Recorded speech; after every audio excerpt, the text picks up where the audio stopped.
Well, does this live up to the great 1992 Candyman? Let's talk about it.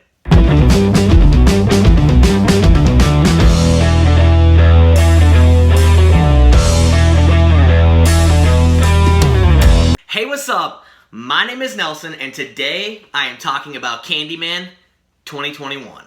Anthony and his partner move into a loft on the now gentrified Cabrini after a chance encounter with an old-timer exposes Anthony to the truth behind Candyman. He unknowingly opens a door to a complex past that unveils his own sanity and unleashes a terrifying wave of violence. That's pretty much all I want to say without giving any spoilers.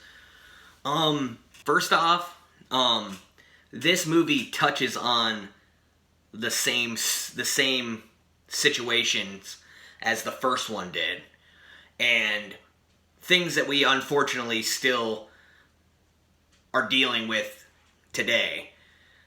I feel like it is I feel like it is done just as tastefully as the first one did. Nia DaCosta's direction in this movie is top tier. Like, I'm really excited to see her direct. I'm really excited to see her direct the Marvels for the MCU. She's great. I mean, and then the shots throughout this movie, it was just like the cinematography in this movie. It's just the way the movie looked itself was just so beautiful. And just the tone of the movie and it being the way it looks too, with the way it looks is just, for some reason it just gives me chills, just like the colors in the movie and how it's like it's bright but at the same time dark. And I don't know, I've never had the coloring of a movie really disturb me. I mean, back in like the early 2000s and all that, there were those movies that were very dark, but they were just a little too dark. This is just perfect coloring throughout this movie. And just, there's a shot where our lead, Anthony, is standing in a small part of the city. And he's standing right in the middle of the street, and you see the shot of Chicago, of the big buildings in Chicago right in front of it. And it's just, and he's just standing there, and it was just, I was just like, whoa, just like beautiful shot, just shot after shot after shot, just such a beautiful looking movie. I'm talking about the cast. Yahya Abdul-Mateen was, I hope I'm saying his name right, as our lead, was so amazing. And Tiana Paris as the girlfriend in the movie. She is always amazing in everything she's in. Coleman Domingo, I really feel like I've seen him in a few things. I feel like this is the best performance I've ever seen out of him. I mean, he for me is one of the standouts of this movie. He's really great in this. But the whole cast itself, I mean, especially our lead, was just amazing. I love the cast choice. The movie, it kicks off and it just goes. I mean, you immediately in the beginning, it doesn't hold back at all. It goes all in. You see a flashback in the beginning, and I really felt like it was in 1990. It was in 1977, and I really felt like we were in that time. That was really well done, and you immediately, without giving any, I don't want to give any spoilers, but you immediately see Candyman. It's not too big of a spoiler, and it's just that whole entire scene was done really well, and then the introduction of our characters were really well done. There's a person in the movie, there's times in the movie where they tell stories, and it's done by puppetry, like paper puppetry. And we did see earlier, a few months ago, we saw the short film that was directed by Nia DaCosta, and it was the puppetry, and that is just, that is probably my favorite part of this entire movie, is just that it's just so scary, the puppetry, and it's just, I feel like it's just done so well. And you see that each and every single time somebody tells a story. And it really reminded me the first time you start hearing, but when you first hear William tell the story of Candyman, it really, really reminded me of when the little boy tells Helen the story of Candyman.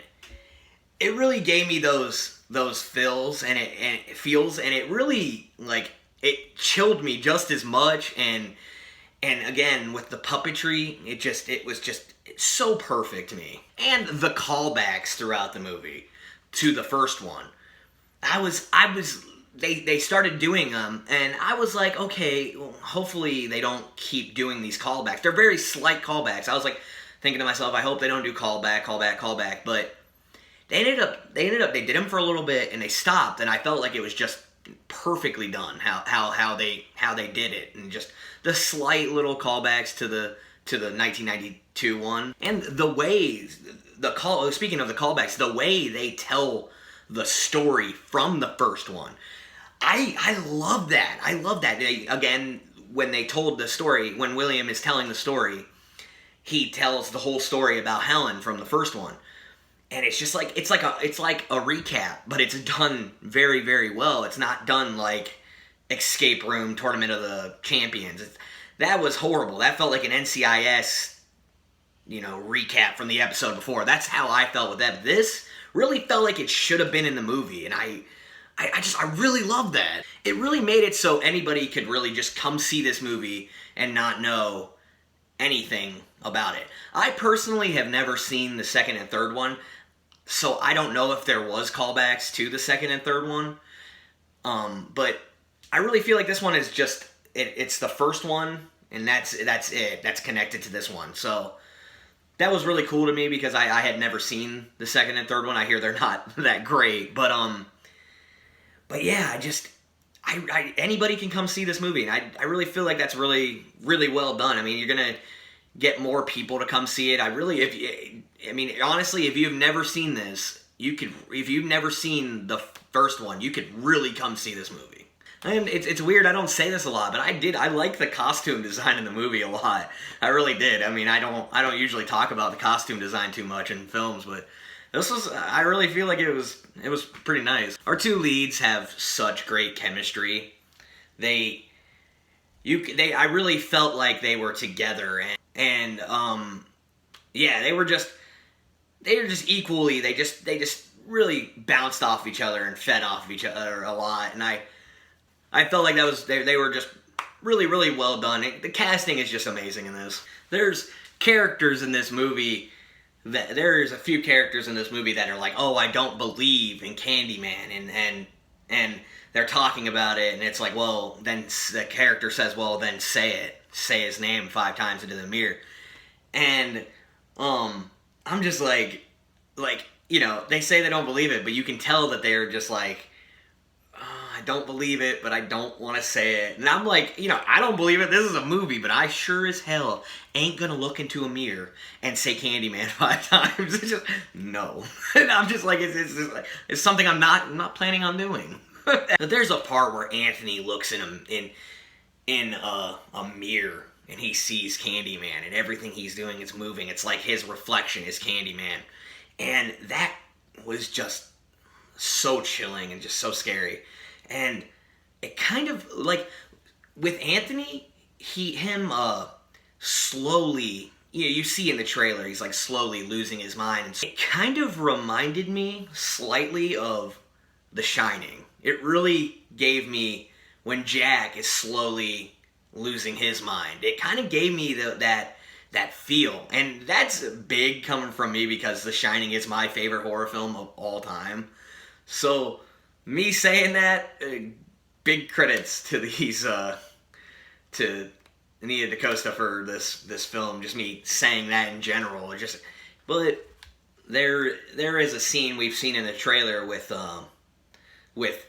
these high school kids, and they're in the bathroom and they hear about the whole Candyman thing, and they decide to say it, and there's a girl that they're picking on that comes in and she shuts herself into the stall, and they're kicking her stall and all that, and that's when they decide, oh, we'll just say it, so she doesn't want to hear them talking, so she puts her earphones in, and you just kind of hear her music after they say it, and then Candyman comes in, and he starts killing them. And the girl, she can't hear any of it, but then she looks down, and one of the girls, she's got like a pocket mirror, you know, they put in your purse, falls onto the ground, and she can see what's going on through that mirror. I thought that was really, really cool. And the kills in this movie are just so brutal. I was just like, oh my gosh. And that's why, for me, I mean, Candyman, just the way he is just, and that's what is a little bit better in this time.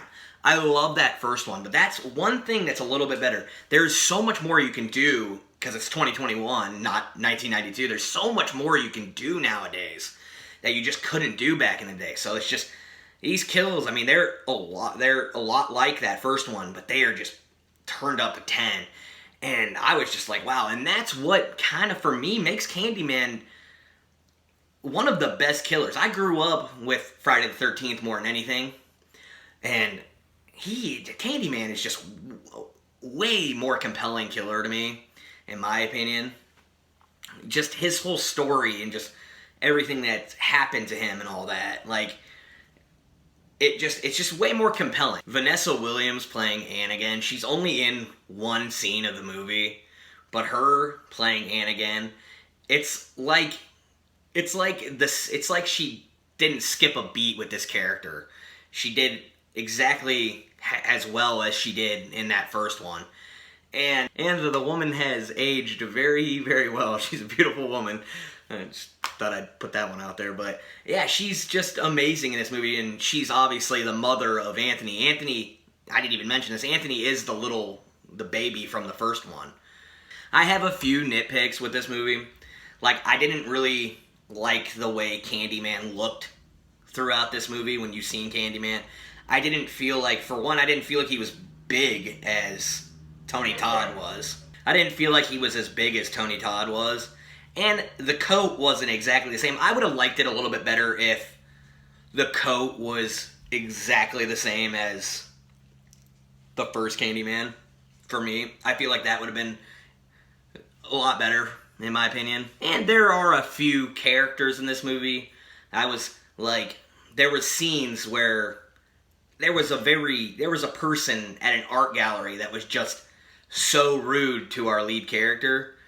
And I was just like, I don't know. I grew up in a small town. I don't know. I don't see people being that rude. Like, there's just like, it's just some of the people in this movie. I was just like, I don't know if that's how people act, but overall, this movie was amazing. And probably, like, now, I mean, last weekend we had The Night House. I would say that was the scariest movie of the year, but this movie was scarier for me. This is the scariest movie of the year, and probably like my second or third, I would have to look, favorite horror movie of this year. This was pretty amazing. With my score, I'm going to have to give it an 84%.